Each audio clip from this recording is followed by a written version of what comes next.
Well, welcome to Hacienda Soluna. I've just got back from a trip to Mexico and I'm going to share the video of this with you. This is the first leg of the trip. If we look at the top,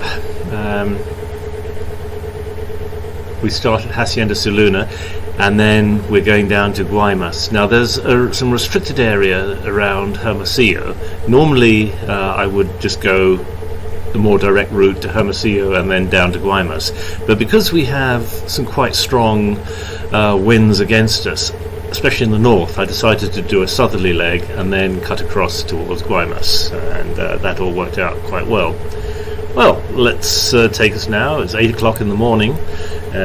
Dawn has just broken. We're getting ready to go. Last minute checks and announcing on the radio that we're departing. We're going to be departing to the south, going straight to the Mexican border. I've got my flight plan open and we are on our way. It's not the greatest runway here, so as soon as we get some airspeed up, we get the nose off the ground and then we pull the whole plane off the ground well below her flying speed so that she accelerates in ground effect. We just keep along, just skimming the ground at about till we get 65 knots, and then the plane starts to climb beautifully. It's nice cool air this morning, even though the field elevation's 4,000 feet. She climbs quite well. Now I have got the plane fully loaded. There's only just one person travelling, but I filled the baggage hold with every tool and spare part I could find. There's nothing worse than an empty payload and you've got that vital part that suddenly failed on you and it's in the hangar. So I just took as much kit as I could. Fortunately, none of that was really necessary. We're talking to flight service. Up ahead you can see the border wall and the Mexican town of Palomas just beyond, and we're just about to transition into Mexico now. And I'm keeping the plane as low as I can, maybe 1,500 feet off the ground, because we've still got those headwinds, so the lower we are, the less the winds are.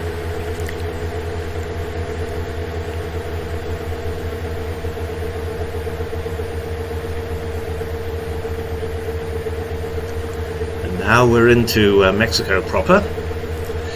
Fairly flat beginning. Off in the distance you can start to see some mountains, but it's and then looking behind we can see our famous landmarks, the Florida Mountains and Las Tres Hermanas from Mexico's side rather than from the US side as I usually see it, as we head deep into Mexico. And here we are coming up over the Sierra Madre Mountains. So from here on, the topography gets really interesting. Lots of valleys, canyons, really rough country. Some tableland, but if we were to get an engine failure here, it would not be pretty, I think. So we're at 8,500. This is going to be our cruising altitude for the rest of the trip. Plane flies nicely at this altitude. Everything is fairly smooth air, and you can see the clouds are fairly benign looking. When I took off, I did see some lenticular clouds which would indicate turbulence, but that seems to be sort of more to the north and to the east rather than on the course that we're following.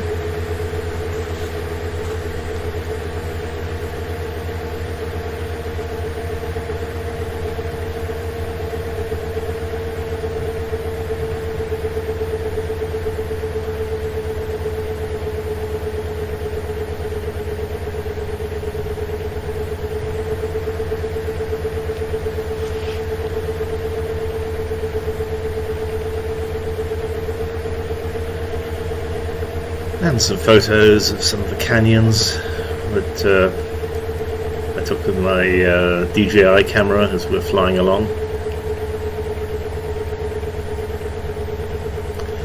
We're just about now to talk to Hermosillo approach as we come into Mexican controlled airspace.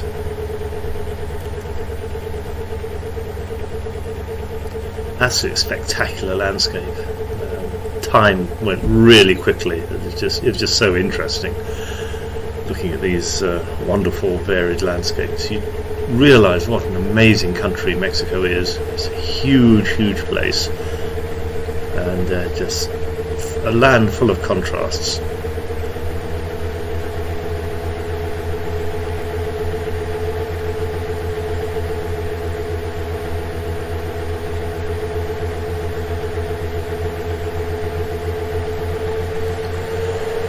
Now we're getting close to Guaymas. We've just been handed over to the Guaymas Tower, and we're descending down. We're now at 6,500. We'll get even lower soon. Very distinctive landmarks around Guaymas. Those rugged, fairly low hills, and the very chatty controller has cleared us to land. Finally see us.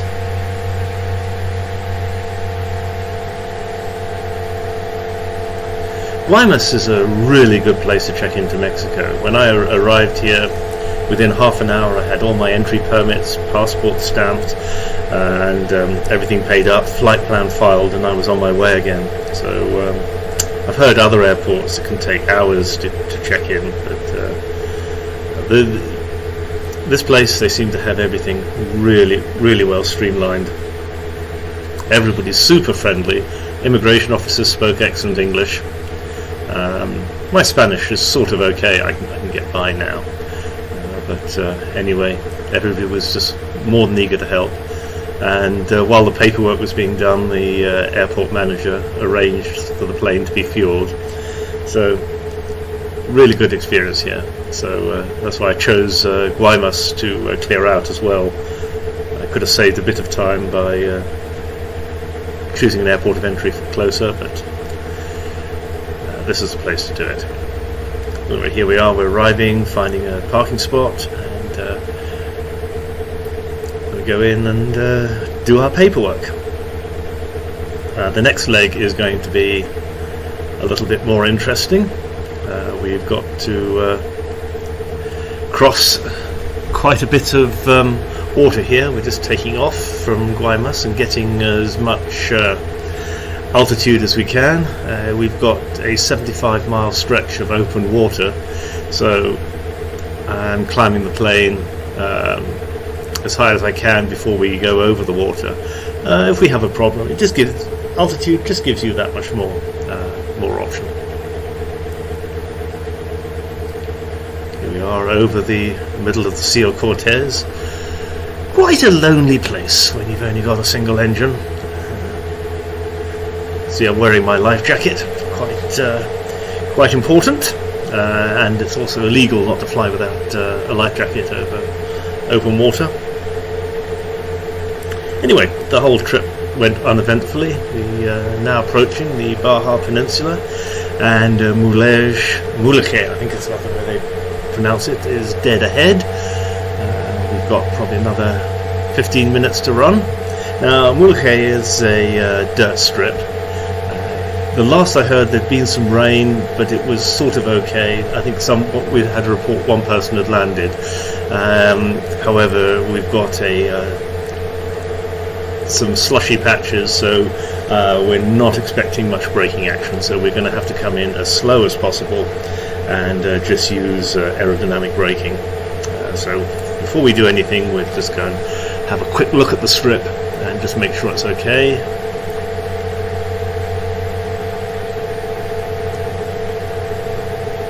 And circling the strip, I'm looking down and I'm seeing 3 planes on the ground. It looks okay. I can't see any serious issue with the runway, so let's give it a go. Now, slightly different technique here than I normally use. I'm taking the plane in as slow as I possibly can. Got the hand on the throttle, ready to do an immediate increase in power and go around if it looks dodgy. My alternate airport is 65 miles away. We've got plenty of fuel, so we do not have to commit to land here at all. It's looking alright, not too bad. I can't see any wet patches, doesn't mean they're not there. So let's just bring her in. but still, we can still abort this takeoff any time. We're now well inside the drag curve. We're just above stall, giving it lots of power. Pull the power back and let her settle. There she goes. And just full off stick. There's a little bit of wind to the right, so we just a little bit of right aileron. We're flying the plane all the way to a dead stop. Okay, we're fully committed. I'm opening the door now. It's pretty hot. And because it's a dirt strip, we start turning all the radios off and getting ready for a shutdown while the plane is still rolling, so we don't catch any pebbles in the propeller when we do our shutdown. Off to the right is the military base. You see some of the soldiers start to come out immediately. As soon as I had the engine shut down, the plane was surrounded by soldiers. They wanted to see all my paperwork, examine the interior, check my luggage. That's just the way things are done in Mexico. Every airport you go, you'll see soldiers come out and check you out. Anyway, there we are. Full shutdown. And there's our parking spot just outside the Hotel La Serenidad. Beautiful place to spend the day. And some shots there of the Sea of Cortez from the Baja Peninsula. Alright, so we're spent the night at Mulegé. Our plan now is to fly down to Loreto and see what it's like, see how much time we want to spend there again. And then after Loreto we flew fairly close to the coast and then crossed at the narrowest point back over to the mainland to a rather lovely little town called Alamos. Anyway, let's see how we all go with this next leg.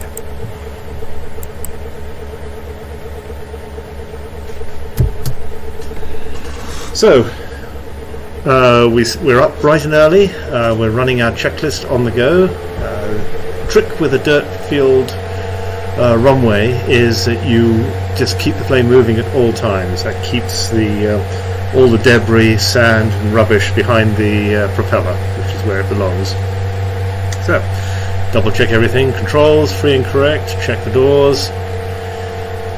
Go over all the little things that you don't want to miss out. Make sure the fuel pump's on.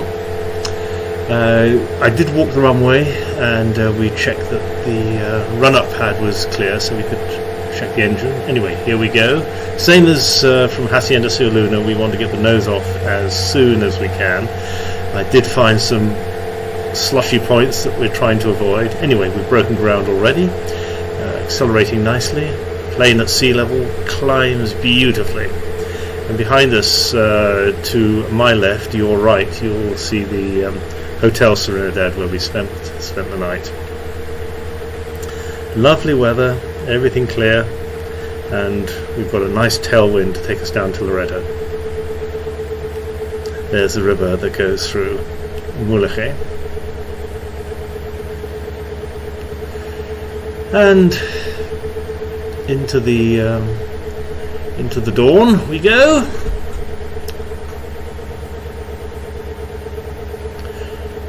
Now Loreto is going to be a little bit more crowded than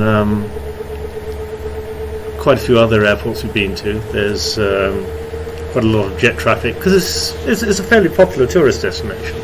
So there's several commercial flights a day, quite a few international coming from the US.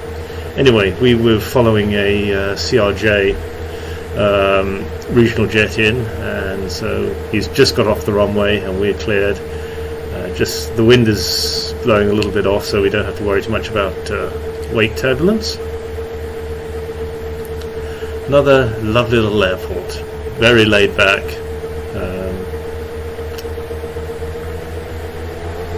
And here we are in the historic centre of Loreto. I spent two nights here. So the first day I just spent exploring on foot.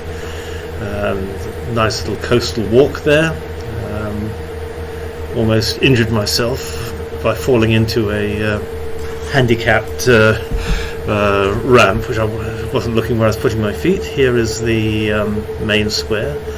Here is one of the World Heritage beaches, which surrounds the town. Not too much in the way of tourism, and a nice little libation for the evening for the next day when we have a car booked ready to go and do some exploring. As we drive towards the south, we're looking for a hiking trail to start the day off, and we stopped at a viewpoint just to look at the islands just off the coast in the Sea of Cortez.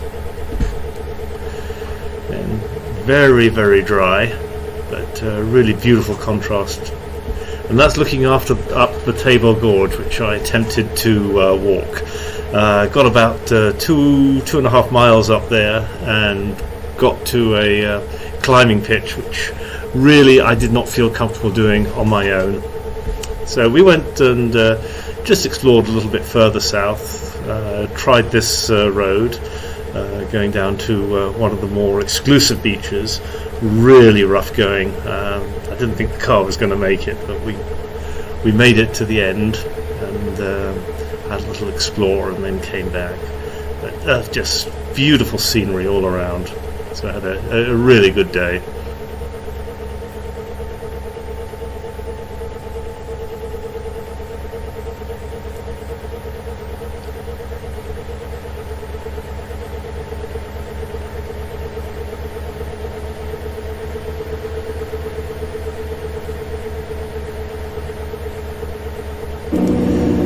And here we are, arriving at Alamos. I didn't bother with any of the footage of crossing the Sea of Cortez. We've done it all before, we've seen it, everything went remarkably smoothly. This field is located between two mountains, so it's a little bit claustrophobic. Wouldn't want to do this in a fast jet, but in my little airplane, she's just absolutely fine. We see the historic district just up there, just off the left-hand side of the plane, as we swing round to the south, and then we're going to land northwards.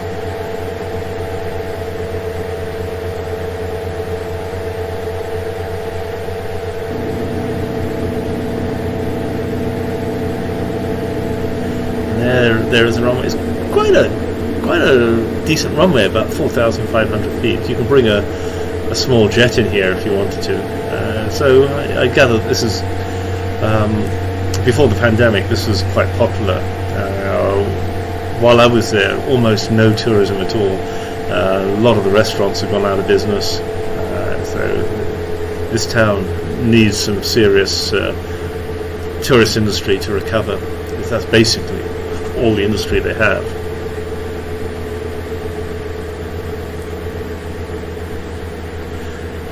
There's a resident caretaker living in that little house just off to the right there. And very helpful, helped me tie down, son ran me into town, helped me find a hotel. And there is a view from the balcony of my hotel. I was thinking of staying at the exclusive Hacienda de los Santos resort, but for less than half the price I could rent an apartment, and with the lack of hotels it seemed to be pretty with the lack of restaurants rather, it seemed to be fairly sensible to try and get some kind of self-catering in. As you see, middle of the day, streets are absolutely deserted. None of the tourism that would be bustling around normally. All the coffee shops closed up, so it's a little bit sad. This was one of the attractions. You can climb up this hill. It's got a staircase going right up to the top. Well, it must be about 300 or 400 steps. I've lost count. But it's well worth it. You get a spectacular view of the city when you're looking around. And there is the historic district. And the next slide we should be able to see the Hacienda de los Santos, the exclusive resort right there in the middle there.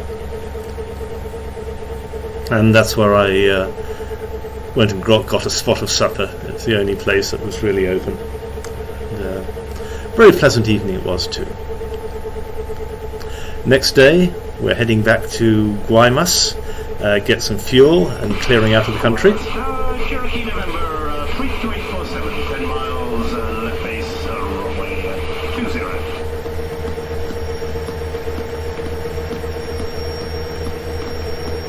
Royal Cherokee 32A47, continue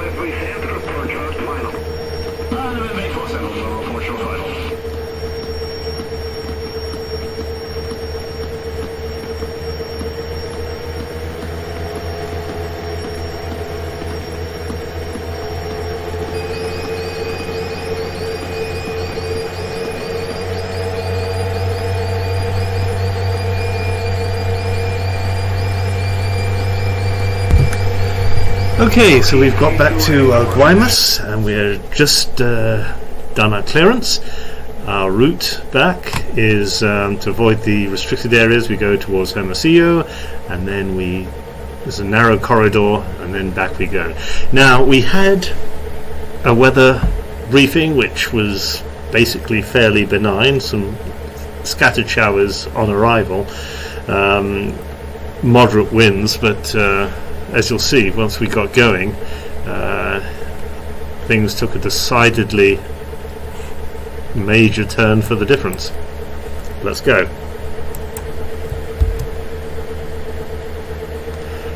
So, a nice normal takeoff into beautiful blue skies, and good climb out at sea level. Our initial planned altitude was 9,000 feet.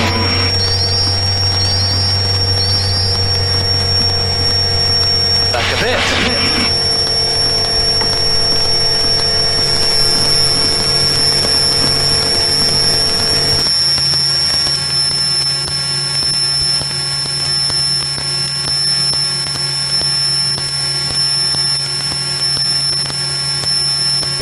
You can see, looking ahead, clouds starting to build quite quickly. So we made a decision: were we going to carry on, or do we divert to Nogales? That was one of our alternates we could do. It doesn't look too bad right now, so we will continue. I can see clear sky ahead, and All right, where are we at? We're 39 minutes to run. We've got a bit of cloud around us. We're still VFR. And looks like there's plenty of opportunities for descent. I want to stay nice and high until we're past the last ridge. There's 8,500 foot cumulo granite just off to our left there. 11.5. Check blood oxygen saturation. Got to keep busy. A little bit light on oxygen. We've been living at sea level for the last 5 days, so got to be prepared for a little bit of impairment. What are we at? 93. That's okay. If it drops below 90, we take a hit of the old boost oxygen. It's 97. Pulse rate's good. We are healthy for 96.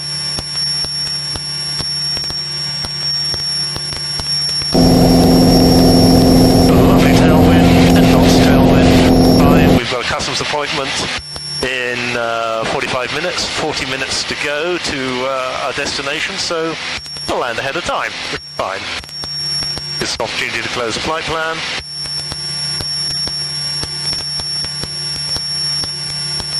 Clear of all the restricted areas.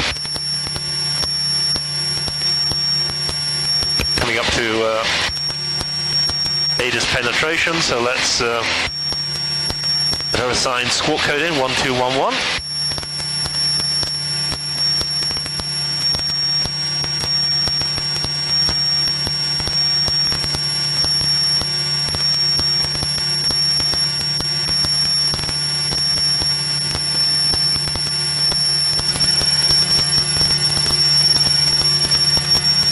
Well below freezing outside, so we shouldn't have a problem with icing.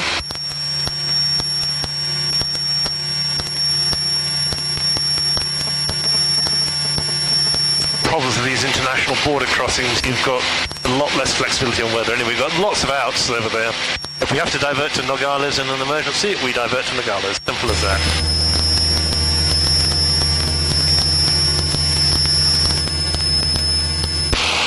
Prescott Radio, good afternoon. Cherokee November 32847, 122.6. November 32847, this is Prescott Radio, go ahead. Cherokee November 32847 with an active flight plan, ADIS penetration in 50 miles, descending out of 1,000 feet. And November 32847, unless otherwise instructed by ATC, Squawk 1213, that's 1213. The monitor, I'll see what you know, for the latest altimeter at, I guess, Fort Pachuca is, last report is 3007. Again, monitor the Douglas automated weather, the automated, for the altimeter. Otherwise, make sure you close your flight when you get on the ground there. That's Squawk 1213. November 847, 1213 on the squawk.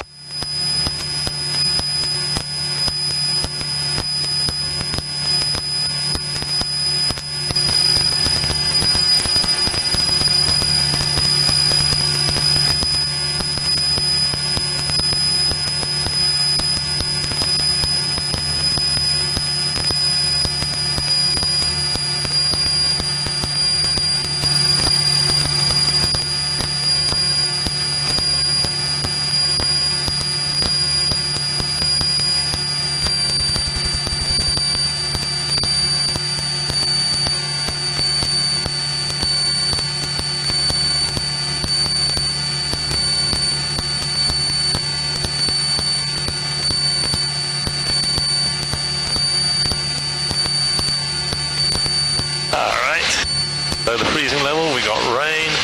Yeah. Oh, a bummer.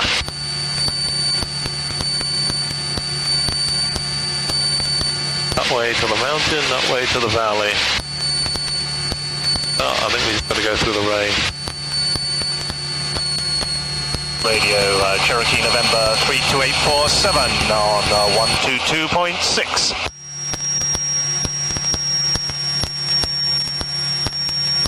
Cherokee 32847, this is Prescott Radio, go ahead. Prescott Radio, November 847. We're 5 minutes from landing. We have the field in sight. We'll go ahead and close our flight plan at this time, please. And roger that. You're inbound from Mexico. Do you need a border crossing code? Are you landing at Douglas? Landing at Douglas, you've already given me a 1213 border crossing code. Roger that. Looks like you had two different flight plans, so I guess that's not the code I'm showing on this one. But if you've already got that code for 32817, the one I'm showing, let's see, I got two codes for you. One is 1211, and the other was 1213. So you had two different flight plans. So 1213 will work. Monitor the, and I guess they had just two flight plans. So we'll close both of those out for you. Landing there. The last for the Pachuca altimeter report is 3006. I think Douglas on the automated, you'll be okay on that one. But we'll close you out both of those flight plans. You had two of them. Okay, super. Thank you very much. Yeah, they must have filed one for me in Mexico. All right, well, you have a good day. Roger, have a good day. The windsock anywhere? Okay, carburetor heat on.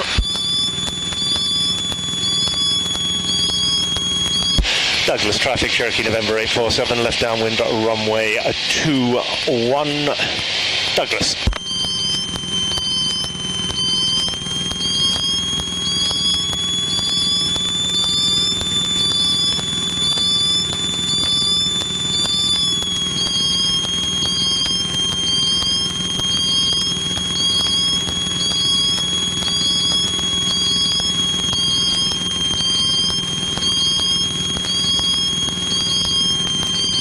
A lumpy one. Oh.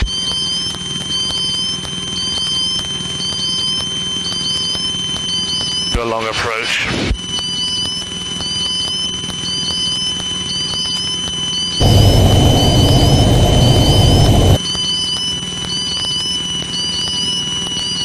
Oh, way too high.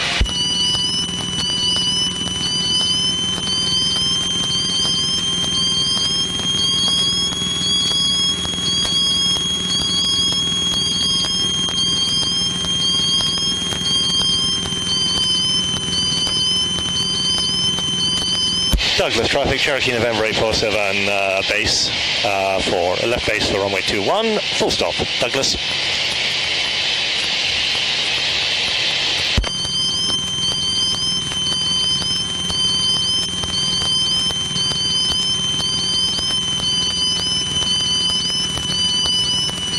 Douglas traffic, Cherokee November 847, turning final runway 21, full stop Douglas.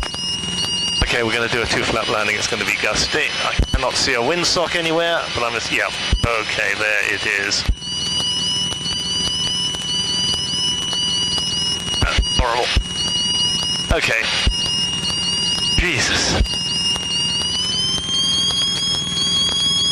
Yeah, we can make it.